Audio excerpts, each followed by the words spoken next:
Your garage at 2 p.m. in July is hotter than a parked car in direct sun. Your second fridge is burning 50% extra power right now. Your epoxy floor is peeling off under your tires. And one feature on this list has destroyed entire garages in a single explosion. 13 of the most common garage features turn brutal the second summer arrives. So let's count them all the way down. Number 13. The plastic storage bins that warp right off the top shelf. Walk into any suburban garage in mid-July and you'll spot them immediately. Sagging plastic bins on the top shelf, lids popped off, the contents fused into one weird lump of melted holiday cheer. Cheap polypropylene and HDPE bins start softening around 130 degrees Fahrenheit, and the air pocket near your garage ceiling regularly hits 150 on a 95-degree afternoon. The Christmas decorations melt into each other. The plastic ornaments deform overnight. Your kid's old artwork curls up like autumn leaves. Family photos stored inside safe plastic tubs come out warped and stuck to the lid by Thanksgiving. The fix is straightforward. Anything stored above eye level needs an industrial-grade tote rated for higher heat, or it needs to come down to floor level where the temperature stays 20 to 30 degrees lower. Better still, move every heat-sensitive memory into the conditioned house entirely. Plastic remembers the shape it cooled into. Number 12. The cardboard boxes slowly eating your belongings from the inside out. Cardboard pulls off the same trick as plastic, only worse. The boxes look free and harmless on day one. However, cardboard pulls humidity straight out of the summer air like a sponge and loses every bit of structural integrity within weeks. Stack a box of books on the concrete, and the bottom blows out the next time you lift it. That damp cardboard becomes a 5-star hotel for silverfish, roaches, and mold colonies that walk right back into your house every time you carry a box inside. The bigger problem hides in plain sight. Cardboard burns fast and burns hot, and almost every homeowner stacks boxes near the water heater because that's the empty corner. One pilot flame, one stray spark, and you've built yourself a textbook ignition pile. Heavy-duty plastic totes with rubber gasket seals run $10 a piece at any hardware store, and they last 20 years easily. Number 11. The solid wood garage door that fights itself every single summer. Your solid wood garage door is the next slow disaster, and it looks gorgeous in the listing photos. However, the moment summer humidity climbs past 60%, that wood starts fighting itself from the inside out. The panels absorb water vapor and expand outward. Then the air dries and they contract, and the seams stop sealing against the frame altogether. The tracks start binding up. The opener motor strains against doors that no longer hang straight, and that strain burns out the gear assembly years before it should ever fail. UV exposure cooks the stain off the south-facing side, so you're refinishing every 2 to 3 summers just to keep the grain from cracking wide open. An insulated steel or composite door costs about a third less, lasts roughly double the time, and won't turn into a $4,000 refinishing project that fights you every July. Number 10. The single-pane window that bakes the whole space, sunrise to sunset. Add a single-pane window to that wall, and the whole space turns into a slow oven. A single sheet of glass gives you almost zero insulation, with an R value of around 0.9. Compare that to a double-pane window at R2 and a triple-pane low-E unit at R5. Sunlight pours straight through the glass, hits your concrete floor, your tools, your car, and turns the garage into a slow-cooking oven from sunrise until sunset. Your tools rust faster from the daily condensation cycle. The paint on every shelf yellows and flakes. And every BTU of heat that came in through the window also leaks back out at night. So a heated garage in winter loses money the same way a cooled garage loses it in summer. Double-pane low-E glass costs roughly double up front, but it pays itself back in 3 to 5 summers in lower cooling load alone. Number 9. The dark steel garage door that radiates heat into everything inside. Step outside for a second. The largest heat absorber on your entire house is also one of the cheapest mistakes a builder can make. A dark-colored uninsulated steel garage door facing south or west takes a direct beating from afternoon sunlight every single day from June through September. Surface temperatures on a black or dark brown panel routinely climb past 150 degrees in summer, and that heat radiates straight into the garage interior within minutes. Steel transfers heat fast, so whatever the outer skin reaches, the inner skin matches almost instantly. Therefore, your garage warms 15 to 25 degrees above outside ambient on a sunny afternoon every single day. Insulated doors built around polyurethane foam cores hit R12 to R18 ratings, and stop most of that radiant gain right at the source. Aftermarket insulation kits run about $150 per door, and the inside drops 10 to 15 degrees within a week. Number 8. The pull-down attic stairs working like a chimney in reverse. So look right above your head. The biggest heat leak in your garage is hiding right above the ceiling. Pull-down attic stairs cut a 22 by 54-inch hole through your insulated ceiling, and the cheap thin plywood door that covers it gives you an R value of about 1. The attic above hits 150 degrees on a typical 95-degree day, with hotter regions like Phoenix and Houston routinely seeing 160 degrees and beyond. So that 150-degree air pours straight down through the gaps around the door, heating your garage like a chimney in reverse. Energy auditors rank attic stair pull-downs among the top 3 heat leaks in any home, period. A simple insulated stair cover, essentially a foam box that sits on top of the door from the attic side, runs about $80 and adds R10 to the opening overnight. The temperature drop downstairs is usually noticeable inside a single afternoon. Number 7. The garage with zero powered exhaust ventilation. Now we hit the silent killer almost no homeowner ever addresses.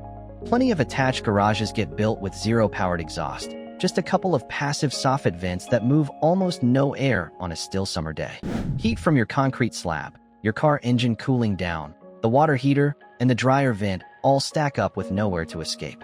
Carbon monoxide from a running car can build to dangerous levels inside minutes. And the Consumer Product Safety Commission tracks dozens of CO poisoning fatalities every single year tied directly to attached garages. Humidity also stacks up and rusts your tools while feeding mold colonies on the drywall behind your shelves. A through-wall exhaust fan rated at 250 to 400 cubic feet per minute, mounted high on the wall opposite the door, runs around $200 installed. It clears stale air completely in 5 to 10 minutes flat. Number 6. The second fridge that doubles your power bill every single July. This is where real money starts vanishing every single month. A standard kitchen refrigerator was engineered to operate between 60 and 85 degrees Fahrenheit. Once your garage climbs above 90 degrees, the compressor never cycles off and just runs continuously for hours on end. Engineers will tell you every single 1 degree rise in ambient temperature pushes energy consumption up another 2 to 2.5%. Therefore, a 90-degree garage forces a standard fridge to use up to 50% more electricity than the same fridge sitting in your 70-degree kitchen.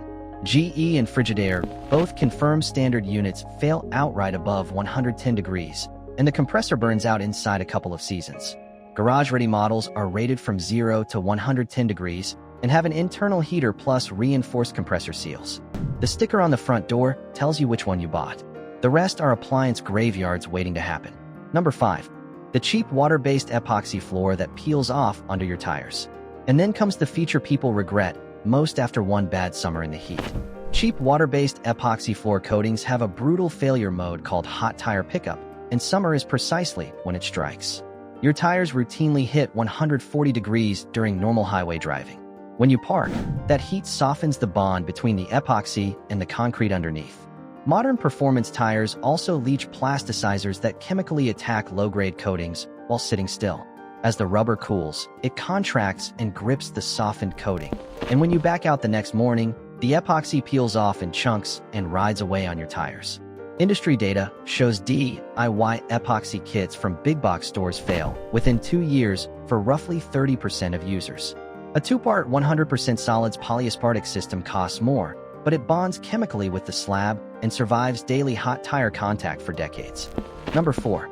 The aerosol can shelf that doubles as a bomb rack. Ventilation matters even more once you look at what's lined up on the chemical shelf above your workbench. Pressurized cans of WD-40, brake cleaner, spray paint, and bug killer were never engineered to sit at 130 degrees for weeks at a time. The propellant inside expands as the temperature climbs, and the cans turn into projectile-grade hazards once internal pressure exceeds the seam strength of the steel. Manufacturer labels almost universally warn against temperatures above 120 degrees Fahrenheit, and residential fire investigators consistently rank aerosols among the top fire acceleration hazards in home storage. Therefore, the fix is simple.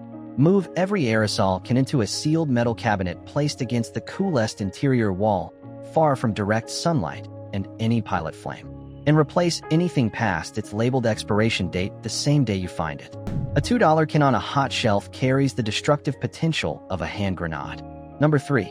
The paint and solvent cabinet sitting inside the hot garage. The cabinet next to those aerosols is even more dangerous than the cans themselves. Almost every homeowner stores paint, thinner, and stain inside the garage, and almost every homeowner stores them wrong. Latex paint loses its emulsion at temperatures above 90 degrees, so the gallon you've kept for touch-ups is already useless after one full summer of garage storage. Oil-based paints and solvents are flammable liquids with flash points between 100 and 200 degrees Fahrenheit per OSHA classification. Acetone flashes at 0 degrees. Gasoline flashes at -45 degrees. Even mineral spirits flash at 104 degrees. A 130-degree garage on a July afternoon sits right inside the danger zone for almost everything inside that cabinet. The vapors collect at floor level because they're heavier than air, and one pilot flame or one wall switch spark sets the cloud off in a single instant. Number 2. The lithium-ion power tool batteries cooking inside your tools. One bad afternoon is all this next mistake needs to become catastrophic for your whole property. Lithium-ion batteries used in DeWalt, Milwaukee, Ryobi, and Makita cordless tools are rated for storage between 40 and 80 degrees Fahrenheit per the manufacturer specs. Once a battery sits in a 130-degree garage for weeks on end, the internal cell chemistry starts breaking down silently, with no warning whatsoever. A damaged or stressed cell can hit thermal runaway, where heat builds inside the cell faster than it can dissipate, and the battery off-gases and ignites within minutes of nothing visible happening. Lithium fires burn so hot one fire department needed 30,000 gallons of water and 4 full hours to extinguish a single battery storage incident. Your garage version is smaller, but the chemistry is identical. Pull every battery out of every tool you store. Keep them on an open wire shelf inside the conditioned house. Number 1. The propane tank stored inside the garage itself. And the single worst feature is the one almost nobody thinks twice about.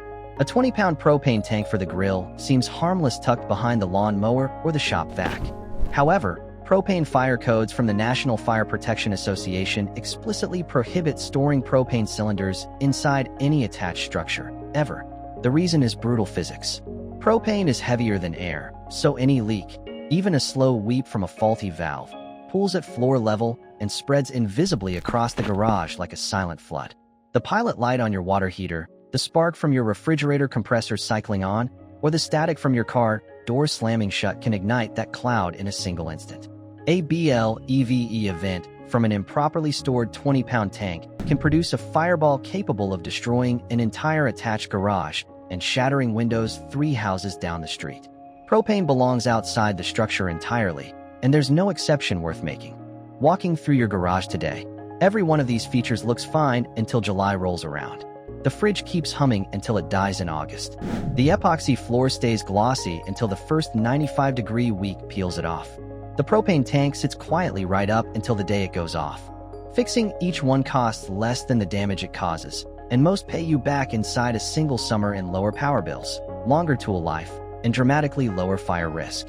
Walk through your garage today and check every item on the wall against this list. The hour you spend now beats the insurance claim you'll file later.